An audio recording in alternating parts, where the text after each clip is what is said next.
Jen, do you want to kick us off? Yeah, I'd be happy to. Welcome, everybody, and thank you for joining us for International Compost Awareness Week. The Illinois Food Scrap and Composting Coalition is excited to invite you to today's legislative lunch and learn. I think there is a lot that's going on in the state, in the country, and in the world that's looking at better ways to be managing our food systems, and composting, like healthier soil, healthier food, and compost are all a big part of what we need to be doing for our planet, for our soil, and for our people. So today I have the pleasure of moderating an amazing discussion you're gonna learn from Liz Kunkle, who is with the Illinois Environmental Council and the Illinois Food Scrap and Composting Coalition. And I will give you a full bio after we go through a brief introduction. The Illinois Food Scrap and Composting Coalition, and my slides are not advancing, there we go, is dedicated to advancing diversion and composting of organics in Illinois through advocacy, program implementation, market and business development, policy and outreach. And it's it's been my pleasure to be a part of this group from the beginning. I think we've really been able to advance a lot, but there's still a lot more work to do, and policy plays a really important role in it. I'm going to play a video that an introductory and welcome video from Benjamin Krumstock, the executive director of the Illinois Food Scrap and Composting Coalition.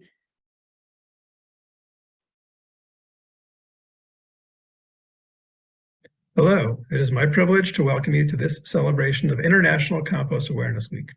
My name is Benjamin Krumstock, and I'm the executive director of the Illinois Food Scrap and Composting Coalition. A team of dedicated and skilled volunteers has prepared a wonderful week of programming for you under the leadership of Kate Caldwell and Merlan Rampal. Compost Research and Education Foundation, or CREF, the 501c3 affiliate of the U.S. Composting Council, selected the theme for ICAW 2023, for healthier soil, healthier food, compost. For those who are not yet familiar with the IFSCC, I'd like to share a brief introduction. We are the organization comprehensively representing organics diversion, recycling, and reuse in Illinois. Born from an agenda focused on diversion of food scraps from Illinois landfills, the organization has prudently expanded our mission and our membership constituency over the years. Composting is the principal method of organics recycling in Illinois, but we welcome and support other responsible technologies and alternatives, including anaerobic digestion and food scrap repurposing as animal feed. Illinois banned landscape organics from our landfills in 1990, and infrastructure exists to manage that material today. In order to maintain the current composting capacity and increase commercial composting capacity to address large-scale food scrap diversion, we have some serious work to do. Responsibly manufactured compost has to be purchased and used in large quantities in order to create or maintain a balanced input-output cycle, which keeps commercial composting operations economically viable and regionally accessible. IFSCC works to educate potential compost users about the numerous benefits of the products responsibly manufactured and available in Illinois. This is no snake oil sale. Compost is a natural and available solution to many environmental, water management, health, and aesthetic challenges in our state. In January of this year, we updated our name and added "and composting" to convey that we have more than just a food scrap agenda and that we embrace the many definitions of composting. What do you mean when you say composting? For some, it is the act of diverting organics.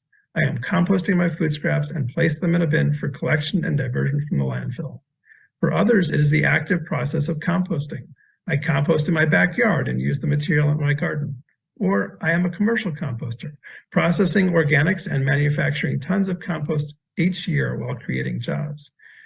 For all of this, this can and should also mean using compost and incorporating it into our soils in projects in our homes, neighborhoods, park districts, public works, agricultural fields, and more.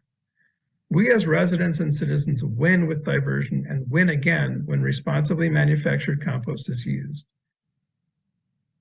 Speaking of food and win-win scenarios, our sister organization, the Wasted Food Action Alliance, is working to prevent waste in ways including redirecting edible food to people experiencing food insecurity. First feed people and then continue on to responsibly recycle scraps and food that is no longer edible. IFSCC is the state affiliate of the U.S. Composting Council, so we participate in, contribute to, and benefit from the national conversations and policy considerations related to compost and composting. IFSCC works to educate the public and our local and state government representatives and agencies about opportunities and issues across the spectrum from organics diversion through responsible compost use. We are predominantly a volunteer-run organization with only 2 part-time employees to help support the work of our leadership team and members. Please review our website, join our monthly general membership meetings, and survey any of our committee meetings that might be of interest to you. Meet our members, learn more about us, and please consider joining the organization and participating in our work.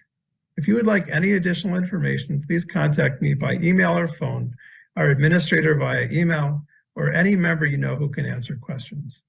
And now it is my privilege to pass you back to the host of this program, part of IFSCC's 3rd annual ICAW celebration.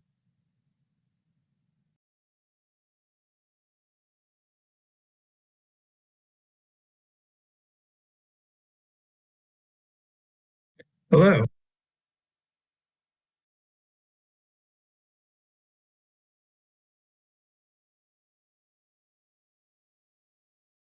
Sorry for the technical glitch. Thank you for your patience, everybody. Without any further ado, I would like to turn the program over and be able to introduce you to a couple of fantastic speakers that are going to take us through our discussion today. Liz Kunkle is all about reducing, diverting, recovering, rescuing, and or composting all waste, especially food and other organic waste, all the time. This explains why she's the new Zero Waste Policy Manager for the Illinois Environmental Council. Congratulations, Liz. We're excited to see that logo by your picture. Thank you.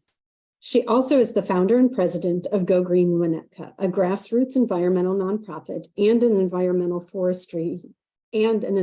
and forestry commissioner in the village of Winnetka.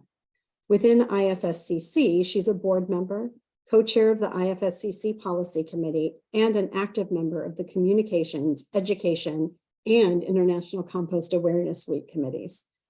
All right, Liz, can't do a shorter bio if you're going to keep working on so many things. Excited to hear from you. Liz is going to be sharing state policy with us. And then Andrea Collins from the Natural Resources Defense Council will be stepping in next.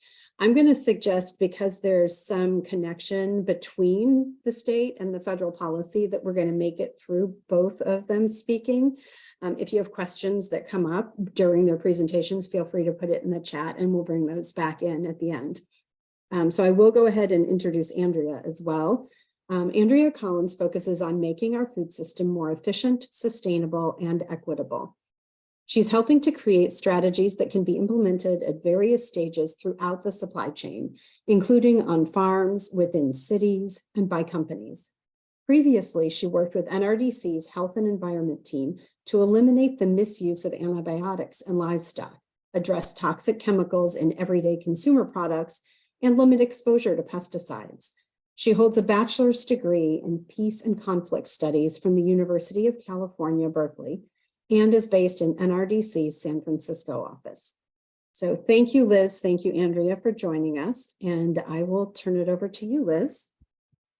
Thanks, Jen. Thanks so much. And thanks for joining me, Andrea, especially at not late notice, but it wasn't initially. So thank you for jumping in, because I'm super excited to have you. And I think as Jen said, I will discuss this kind of the state of Illinois state compost and organics diversion related policy.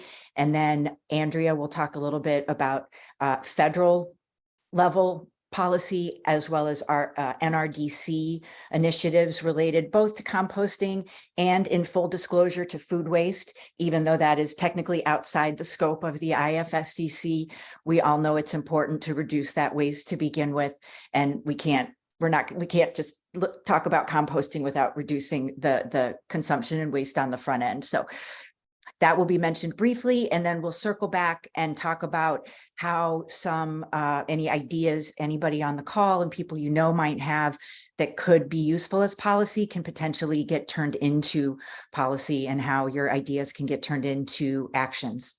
As Merlan says, yes, it's all connected. So that is literally why we are here. So again, thank you for joining us. What I've done is I've got 2 slides on the legislation that's been introduced in the Illinois General Assembly this session, which started in January of this year. It goes through May. Typically last year was a shortened year, so that changed some things for a few different reasons. So this year, what we did was at the beginning of the session, once we knew all of the legislation that had been introduced, IEC had already done it, and then I was also doing it within the Illinois IFSCC, was tracking a list of food scrap and organics related legislation in the state and seeing how it was moving and what was happening with it. So this slide are all the things that we expect to pass and basically take effect in some way this session, this month, this session. So the first one is House Bill 3277. The title is Composting Facility. Colloquially, we call it incidental sales of finished compost. It allows some flexibility for agricultural compost uses. I'll just leave it at that. And it just expands access to and the market for compost, which is again what we need to do holistically.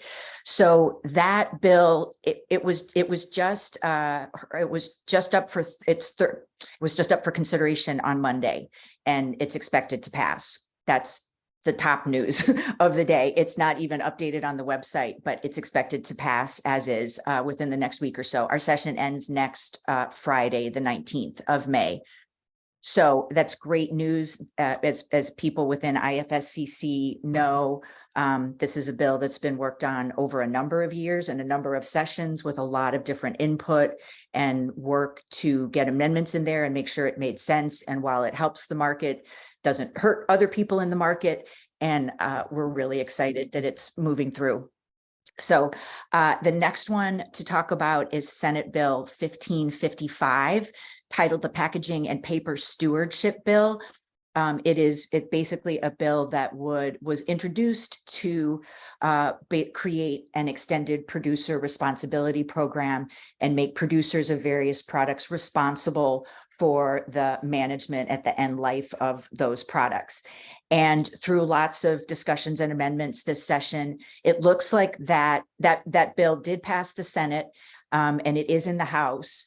And it actually is expected to pass this month because one of the amendments that was passed changed the focus of the bill a little bit. Instead of creating the actual program and putting the onus on the producers to figure this out right now, the bill was tweaked to become a task force and do some studying on the issue to make sure that when that kind of program is put in place, that again, there's sort of infrastructure and resources there to help people to do what they need to do.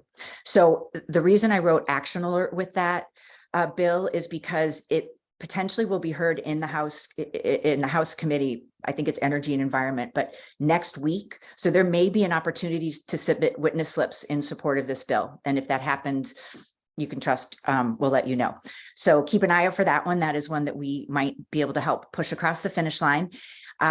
The next one is, the next two I'll talk about together. House Bill 2569 and 3235 are both, again, big picture bills to increase the market and use and access to compost. House Bill 2569 it encourages state agencies and local governments to use finished compost. And the House Bill 3235 creates a compost incentive pilot program, again, to incentivize agricultural uses and just make them easier, just connect the dots for people. So what's exciting about those bills and what I learned by preparing this lunch and learn for you all today, for all of us, is that both of those are likely to pass, but not as the bills that they were introduced as, they will be incorporated into other bills or actions. So the compost product bill will be incorporated into an omnibus procurement package, and that is expected to pass. It's kind of a done deal already. So that's really great. And then the House Bill 3235 is expected to be incorporated or added to the budget before the end of next week when the session ends. So both of those are in the works, but there's no action that we need to take with them. Like I said, the first one is basically passed already. And the second one, although it could, in general, these would be bills that we might suggest, again, additional calls for support to help over the finish line. Because these bills will be incorporated into other legislation, an omnibus bill and the budget, they won't move forward as those bills themselves. So it would actually be confusing for legislators if we called and said, please support this bill, because potentially those bills won't exist anymore, but the language in those bills will continue to exist in some other place. And I think, and that's very common. And this is what I just learned.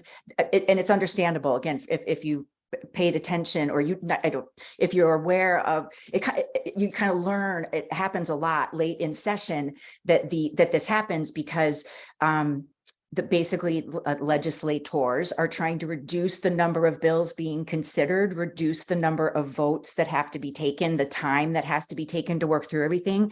So there are efforts to consolidate bills. That's what happens. And then, so they move, this often happens. So it's great news that all of these are moving forward, albeit in slightly different forms than they were originally introduced. So that's all super exciting. And like I said, I'll keep you posted on Senate Bill 1555 and whether there's an opportunity to submit witness slips next week. Okay, next slide.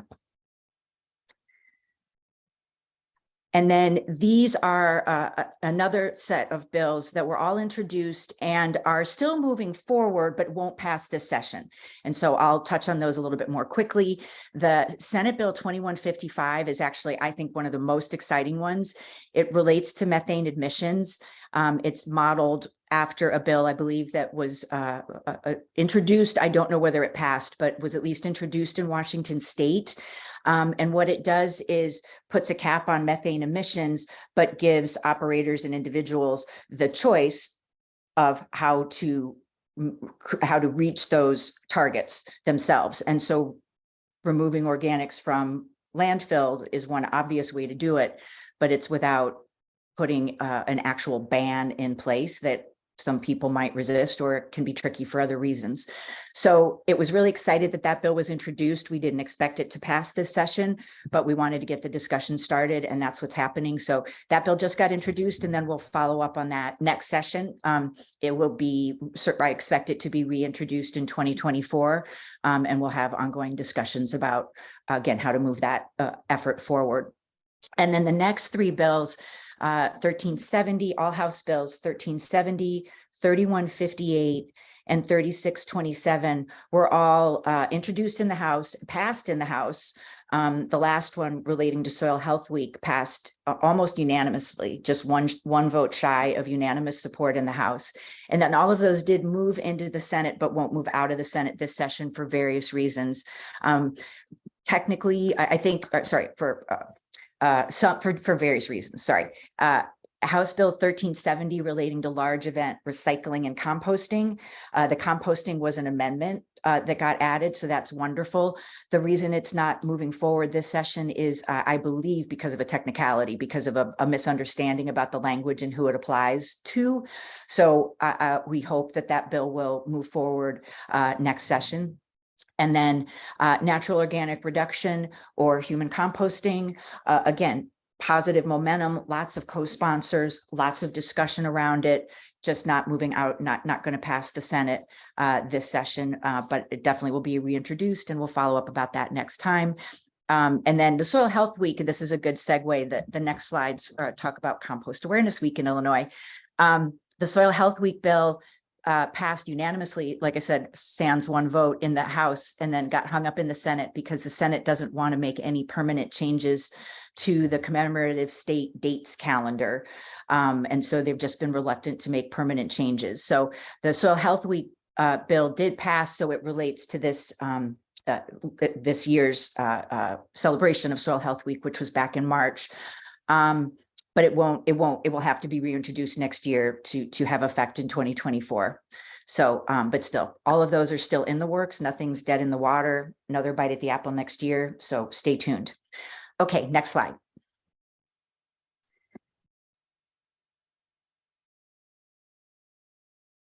Okay, so this is the story, and I put more detail in just so people know how it played out. To me, the timing is really interesting. The way that, for those of you who don't know, in addition to it being International Compost Awareness Week around the world, it is also Compost Awareness Week, specifically in Illinois, due to a Senate Resolution 62, which was introduced by our local state senator in my Chicagoland area, a number of us.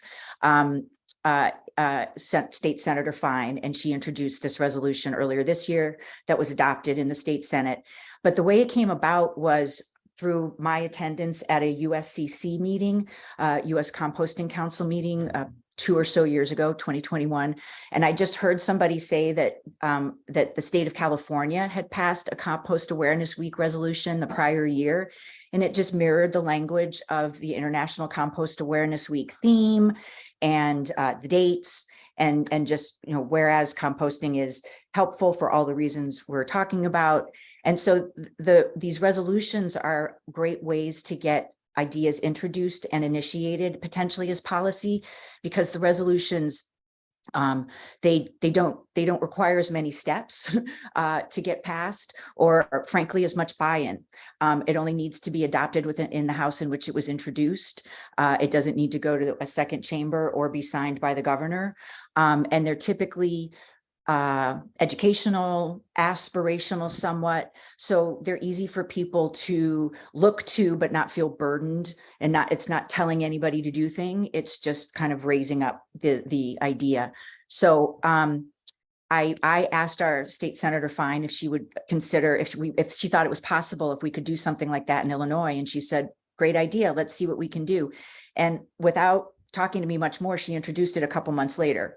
That was pretty late in the session, so it didn't have time to go anywhere. Last year, they were happy to reintroduce the resolution. They were talking about the 2022 dates and theme. And I said, what if we just make the language more general so that we don't have to, you know, update it and make sure it's correct every year? And I was told that that's what would make it a bill. That's what makes it a bill, not a resolution. That's what makes it permanent. And I call it a happy accident, because just kind of accidentally, by raising that issue, it prompted the introduction of a bill last year. And the bill didn't go anywhere last year, but the Senate resolution was adopted last year, very late, literally after midnight on the last session, which was shortened again. But so I was very excited this year, not only to see the resolution introduced, which I expected, and I hoped a bill would be introduced, but it was actually introduced first. It was one of the first pieces of legislation that Senator Fine introduced in this year. So she did that. Then the resolution, again, as I mentioned earlier, our state Senate is sort of permanence averse this session, and so didn't want to advance the bill. But the resolution was adopted late in April, just in time for International Compost Awareness Week. And the one thing I want to mention, I didn't even do this in my own community, but something we'll be promoting for next year is the idea of taking these proclamations and resolutions down to the municipal level, and have your local governments do a Compost Awareness Week resolution or proclamation. We do Arbor Day, Monarch, Mayor's Monarch Pledge, Monarch Awareness, add compost into. So we'll start facilitating that as well. Okay, next slide. By the way, the punchline to all of that is everybody can do this. Like, if you have an idea, and again, we'll circle back to it, but that's as easy as it was. I was there, I had an idea, and it had some traction. So that's the message. So we're going to flip it over to Andrea and the NRDC's great work and what's happening at the federal level. Thanks, Liz. Thanks, Andrea.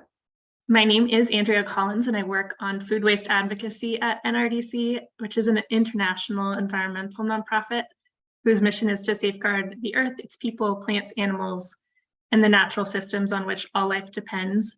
And I wanted to give you just a little bit of background of where I come from so that you had a little bit of context. But NRDC is 700 scientists, policy advocates, litigators, communications experts, operations professionals, and we work on a variety of environmental issues, from preserving biodiversity to facilitating clean energy. And we work on reducing food waste, soil health, regenerative agriculture, organic agriculture, all of these because of the environmental, social, and economic impacts that they have on our country. And preventing food from becoming waste reaps the most benefits of any waste management practice. So that's where my work focuses, but I will do my best to hone in on compost-specific examples as much as I can for this presentation. Before I get there, I wanted to tell you a little bit more about the breadth of our work in case that sparks some interest in other issues as well. We work on food waste at every level of policy, from federal to household. Our household work is via the Save the Food campaign. The link is savethefood.com, which has tips and advice for cutting food waste in your own kitchen before it gets into your compost pail. Perhaps some of you have come across our work with cities, which we call Food Matters. We've been working with Chicago for the last 2 years, I think, as well as other Midwest cities, and we're expanding into about 20 other cities across the country. A lot of our work is really compiled into issue briefs and policy recommendations and reports. So I've sampled just a couple of those here in case you are really excited to read more. The first one on the left is our 2012 report that's called Wasted, which has catalyzed a lot of attention on food waste as an environmental problem. And so if you're looking for key stats or some background information, that's a good place to start. We've moved past that into inventorying and analyzing existing policy, especially at the state level, including for Illinois. So that's that second tiny report there. I'm going to talk a little bit more about some of our Food Matters guides. So I'll skip that third one. And then the last one is a synopsis of some of my work helping cities evaluate how much food waste is generated so that you can then target waste prevention, improving opportunities for rescuing surplus food by each sector rather than trying to blanket it across the board. It also helps with right-sizing compost. You can't build infrastructure without knowing how much material you're supposed to be processing. And so that's one of the ways that we've endeavored to help on that front. The next slide, in addition to kind of white papers and reports that we do, we've really committed to crafting tools that make it simpler to replicate successful programs that are already in existence. No one needs to reinvent the wheel at this point. And so a lot of our work has been in documenting really great programs, making tools, helping people work through problems that are common that have already been solved elsewhere. So as part of our work with cities, we have an entire toolbox, which looks at various questions and includes things like a guide to assess the food scrap recycling landscape. It's much similar to what's been done in the Illinois Materials Management Advisory Committee report, but at a much more local scale. The guide talks about not only what can be achieved by taking on this kind of assessment, but it also includes some of the lessons that we learned through this process, like the benefits of community stakeholder meetings, and includes a sample agenda that you can conduct one of those kinds of a meeting. Another guide is on funding municipal food scraps recycling programs. It's more of a pair of case studies along with a list of questions on how can you start looking into this. And then it involves a lot more research based on local situation. More recently, we've been developing model policy, which can be used as a template for municipal ordinances, like the compost procurement policy, and as well as a mandatory reporting for a large generators ordinance, which is one of the key ways of getting real data about numbers. And these are sample texts that can be picked up by a city council member or another change maker like Liz. They can be tweaked to connect the dots on specific details within your own situation. And then you can move it forward in the typical process that you would, but rather than having to start from scratch, you now have a detailed outline that you can work from, which hopefully will reduce some of the barrier to entry. And we're in the process of crafting similar toolkit on the state level with some coalition partners. It should be ready next week, hopefully. So stay tuned for some of those state models. Okay, next slide. Thanks, Jen. On the federal front, our best chance of anything moving forward, similar to the packaging up of policies, which Liz talked about in the state, a package in the federal scheme is the Farm Bill that's happening this year. And NRDC has joined up with a group of organizations that's now forming the Zero Food Waste Coalition.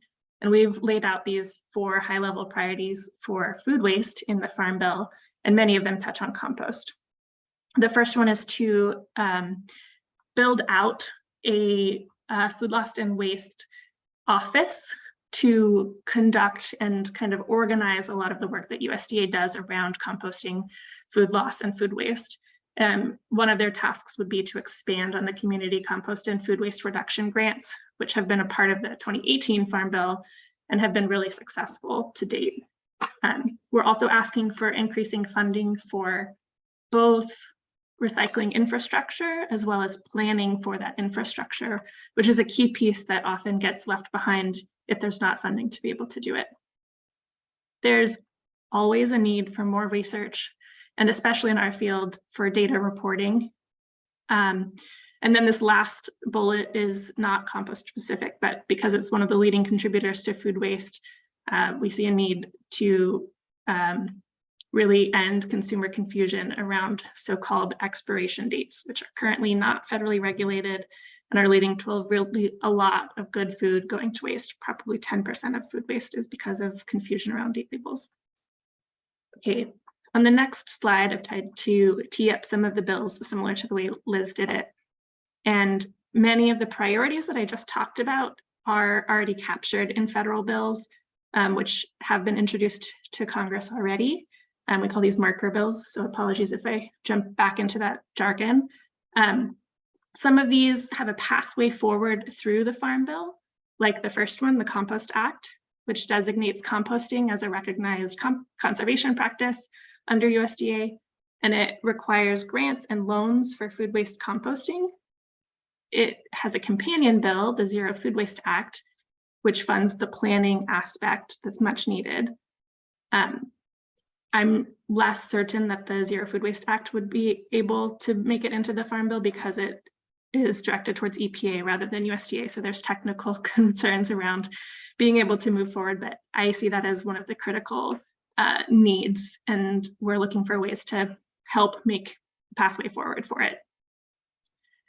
The next 2 bills are standalone recycling bills, and they're not Farm Bill candidates either. The first one instructs EPA to improve composting programs, and the second one is about accessing recycling services. It doesn't expressly name composting, but I think you could interpret it to include composting, and oftentimes EPA does that. So I think that they're on the right track for being able to include composting if that one moves forward. The next pair, numbers 5 and 6, are alternative proposals to the Farm Bill.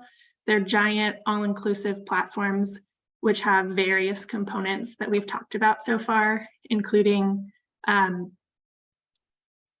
conservation mechanisms, soil health. Compost is included in much of that. Some of it is research on the climate impacts of applying compost, other things like that. Neither of these will move forward on their own. They're legislators' kind of stakes in the ground in terms of what they want the Farm Bill to be. And some of them are billed as an alternative to the Farm Bill. And they lay out a platform for what those legislators want to see going forward. So it's exciting to see much of our work being pulled together in legislators' priorities. And then the last one was introduced yesterday. I don't have numbers for it yet, but it is around food date labeling. It's led by Shelley Pingree and Dan Newhouse in the House and Senator Blumenthal in the Senate. So that's a long list of ones to look out for as Congress moves forward in the way that they do. And now that you're saturated with bill numbers and ideas, I'm going to turn it back to Liz because I love her list of commandments for turning learning into action. No. These, so I did a little talk about the Compost Awareness Week resolution and bill kind of progress and process and trajectory from 2021 to 2023 at an IFSCC meeting back in January. And when we were done, we realized that the step that was missing was how could we carry that forward and help, again, kind of make it actionable. And so we started thinking about it as turning ideas into action. And then as I was putting together this presentation, I was just trying to think about what it is. And you can Google turn ideas into action. I don't know what AI would tell you on that. didn't try Chat GPT. This was just what I came up with, and Andrea liked it, so we used it. So my list, it's totally my own. It's absolutely not commandments. It is open to amendment, friendly and otherwise.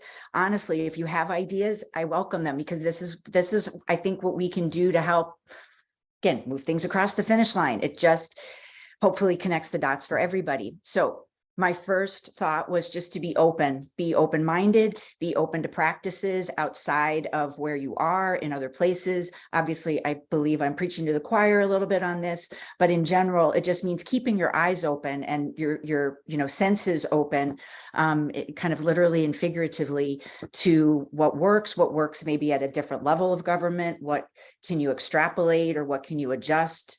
Again, what templates can you use, model ordinances? I saw something that NRDC had prepared. I think it was at the federal level, something for the Biden administration early on, but I looked at it and I was like, well, if you pull out some of those qualifiers, this is a perfect template or primer for municipal governments as to why they should care about reducing food waste. And they're kind of, again, big policy positions. So I just encourage everybody to keep an eye out for those kinds of things and then make those connections. A second idea is to be bold. Don't be afraid to ask. Again, that's all I did, was ask a question, and it kind of took on a life of its own. And then Andrea reminded me as we were talking that also remember, this is your representative's job. Literally, they want you to call, they want you to email, they want to know what their constituents think and feel. This is their job. So if it takes, so actually that, to me, that gets to the next one. If you're prepared, it's a little easier to be bold. So don't go into it blind, do some research, make sure you're, not wasting people's time. You know what you're talking about. I like saying know who, what, why, and when you want to ask a question. And the when is honestly really important. Like, there's been lots of requests from national and state organizations, again, to maybe support a certain bill at some level. But again, at some point, if that bill itself is going to go away and it's going to be, what did you say, Andrea? Not combined up. What's it called? Repackaged into a different thing, then you need to know that. And it doesn't make sense to reach out about an initially introduced bill if that's not the way it's moving forward. Again, it's just confusing for the legislators. So, do your own due diligence and get comfortable with it and come to us, obviously. But, again, the message is everybody at base, we all have the power to do this. If you have an idea, so you can figure out who to talk to, what the issue is, obviously the why, but if you can link it for that legislator to a why, again, they care about, not just that we individuals, but make it work in it's thinking of whatever connects the dots for them, just knowing what might, kind of what message might get through to them. And that goes back to being open to me, being a good listener. Similarly, be flexible. You're probably not going to get everything you want, and you're going to have to compromise and settle and or adjust. And it's part of the process, but it's baby steps. Be tenacious. I actually think that's a really big one. But again, do it in a good way. Don't just be mindful, be careful, be aware of what else is going on. I'll be honest. Somebody asked me to follow up about the Compost Act. Must have been 2021. My years morph already, but 2021, wasn't that when the United States withdrew from Afghanistan? And I was like, I don't think I want to call my legislature about the US about the Compost Act right now. I just don't think it's not only that it's not appropriate, it's going to boomerang against me. It's not going to help the cause. So I do think it's important to think about when to ask a question and be aware, you know, when your members of Congress or representatives have bandwidth. And I was just started thinking about taking it to the local level, make public comment, you know, learn what the opportunities to make comment at your local level are. At our government and our local community, we're 4,000 people, 4,000 houses. But even in the 10 years since I've been here, it's gotten so much easier to participate in local government. You don't have to attend a meeting in person. You can submit public comment by email. Our local government has an email address that is shared with all of our 6 trustees and village president. You send one email and it's into the record. Makes it so much easier to follow up on something. And just those little things make a difference. And honestly, I'll also say at the local level, there's this funny sort of, I don't know, psychology that, you know, local meetings are not typically well attended by residents unless there's something of concern or, you know, that might be contentious or something. But so if you're just going to a regular, you know, council meeting and there's kind of nothing specific on the agenda, but you're just there to be interested and you make a helpful comment. If you do that like twice, the perception is that you are there all the time and you really, really, really care. It just doesn't. So again, it's connecting the dots and being there. And then finally being patient. Needless to say, not my strong suit, but we all know, again, I'm preaching to the choir. You know, if you're here, you probably know that it takes a lot longer and a lot more effort and different effort to potentially move these things forward. But we can do it. And we are. Again, I mean, honestly, there were so many, I meant to count, but there were so many more pieces of legislation just that related to organics and composting this session than have ever been introduced before. That alone is really exciting. So it's getting there. So thank you. Please don't call them commandments, Steph. They're not. We're going to come up with a different word for that. It's going to be something else. We'll find something. Okay. That's the end of ideas into action. Et voila. Next slide. We did it. I finished right on time. I have to. Yes, you did. Spot on. Thank Questions? you very much, both Liz and Andrea. I think when I started working to advance composting in Illinois, I didn't realize how interconnected the policy and the infrastructure and then the education and engagement are to move this forward. And I think the way you ended that idea that there's been more introduced in policy related to composting this last year than in the past, I think is a very exciting thing for us to focus on. I did want to go ahead and I'm going to stop the screen share and open this up to time. We have time for questions and answers. You are welcome to add it to the chat, but you're also welcome to raise your hand and we can you can just unmute and ask the questions too. I did like a comment that Merlan made in the chat about the definition of constituents. And I think that's a really nice thing to think about, the idea that we are, it's being a part of something and we are all a part of moving composting forward. So any questions, any thoughts that people want to share? I did see Anthony ask the question about whether the slides will be shared. They will be shared, as will the video recording. They'll be available on the IFSCC website. I have a question, speaking of Cook County, and this isn't directed at Anthony, but I'm just, maybe Andrea is a good person to ask this of. How have you seen counties work with cities or with states? You know, how is their leverage and how best do we sort of, I'll just say it frankly, take advantage of a great leader, not advantage, but take advantage of the opportunity of having a great leader like Anthony at Cook County, who really believes in a lot of the things that we care about, not just composting, but in general. And, you know, then we've got the city that's not within that jurisdiction. And then we've got the state. Have you seen or worked with other kind of municipalities working across and together to further initiatives that relate to policy? Yeah, it's a little difficult to generalize because each situation is so unique, and whether that's the political situation or the makeup, just even the processes around jurisdiction components can sometimes be extremely nuanced. So I have a difficult time kind of like generalizing across the board, but it's definitely true that each level of government has a role to play with serving their constituents, and the ability for moving, whether that's policy or even program development, sometimes works better at a regional level.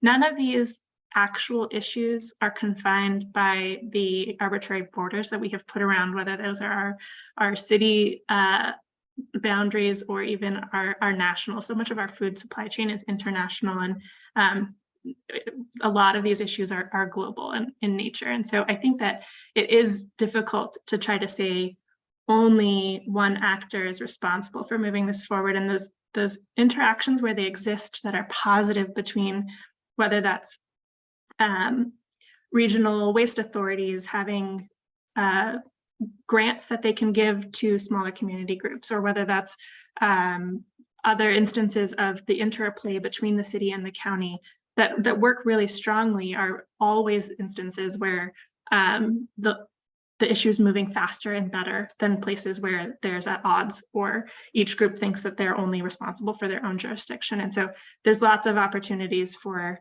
them to tackle different sides of the problem, or to work together to be able to be mutually reinforcing. Thank you.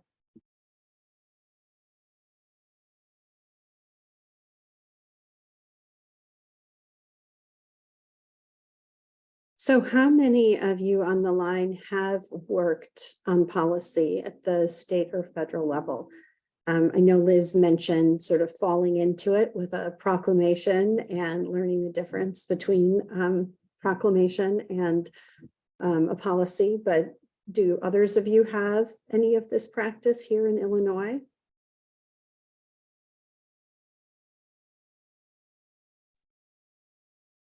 I also want to say, Jen, I fell into it even previously. I actually give Benjamin Crumstock full credit for this.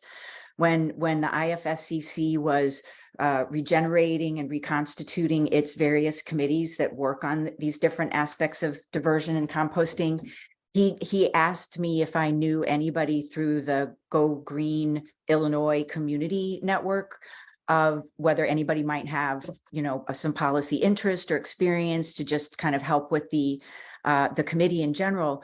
And I read the description of what he was looking for, and I said, that's me, right? But I wasn't even thinking about it. I literally hadn't, but I was like, that describes me all over. Okay, great. That's what I'll be doing. So that's how I became the policy committee co-chair.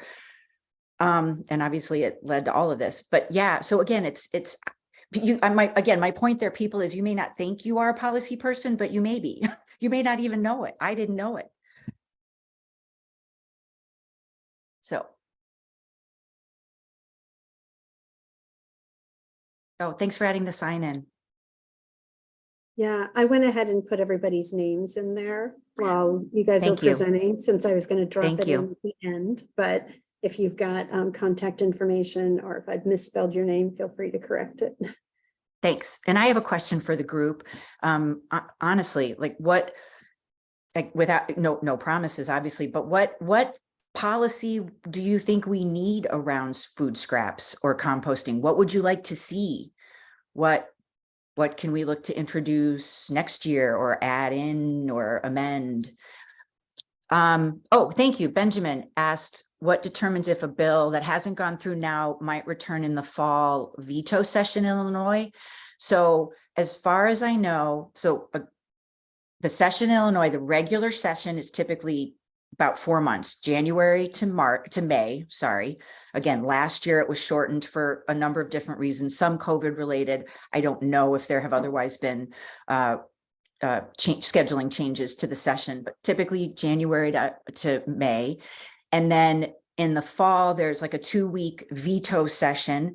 I think that typically runs right around Thanksgiving. I don't recall the exact dates, but my understanding is that if a bill is maybe really close to crossing the finish line, not very contentious, might pass easily, it could pass in the veto session.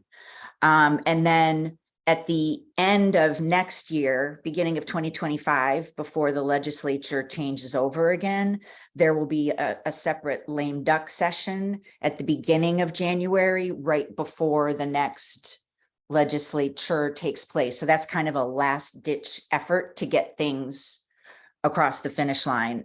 If there, but, and that very much rises to the level of importance. For example, this year, one of the bills that passed, they were looking at, anyway, just other issues of national significance are the kinds of things they were looking at in Illinois. Yeah, So, Liz, go ahead. Sorry, I was just going to add to it that beyond the fall and the veto session, Illinois Environmental Council does an amazing job of tracking policies and working with IFSCC to track compost specific policies and other food system ones. And I think every year we start the season looking at any policies from last year that didn't make it through, and do they need to be put back on the list and worked on, and what are some of the new ways they can be pursued.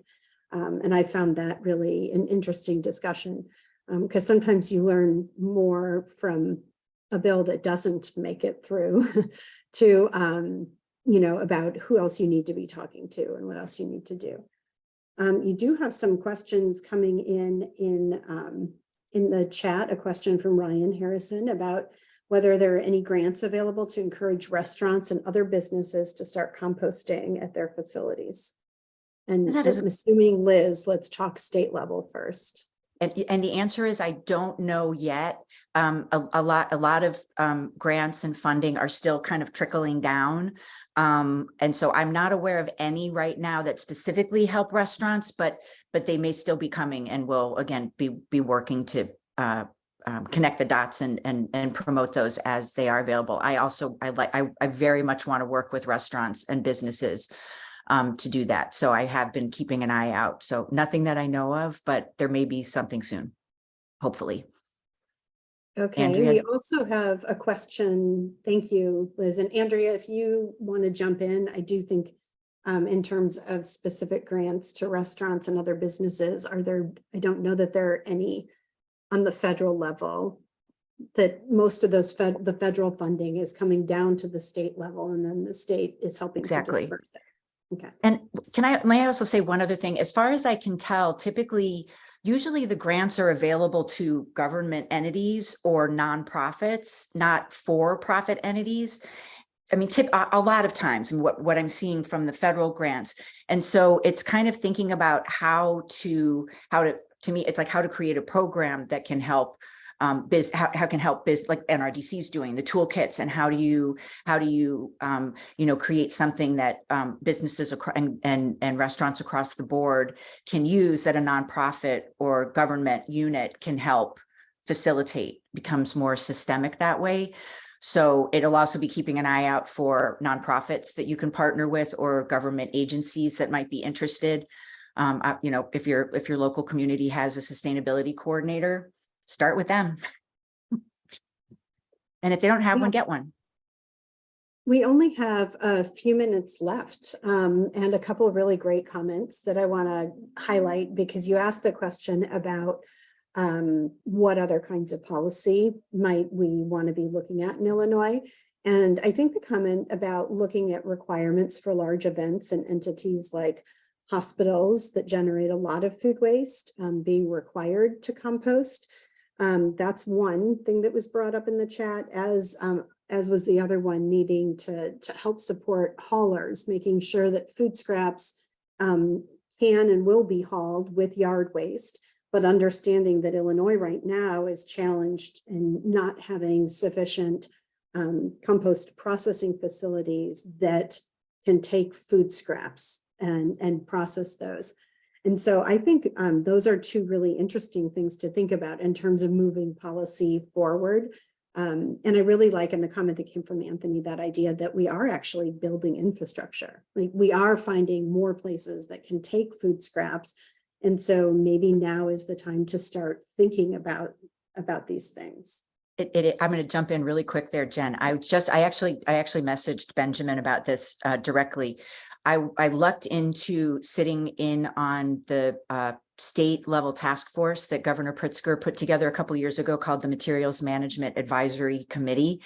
And long story short, one of the findings of that committee and the recommendations that they came up with was mentioning the fact that we have all of these landscape waste composting facilities. As mentioned previously, landscape waste has been banned from landfills in Illinois since 1990. That's 30 plus years. So one of hopefully the easiest and most effective things we can do is facilitate those existing landscape compost facilities to accept food waste and other organics and figure out how to make that happen. So I don't know that that's a quick, I mean, sounds easy. I know it's not that easy, but to me, that's a big systemic change that, again, that will help in a huge way with the infrastructure. The infrastructure is there. We just need the policy to put it together. The infrastructure is there, actually. Yeah, I guess as we are hitting the end of our time, I would, there are more comments about restaurants and some of the great work that is being done in a few municipalities in Illinois. So check that out. Please think about, you can reach out and contact people directly to learn about how those programs are working.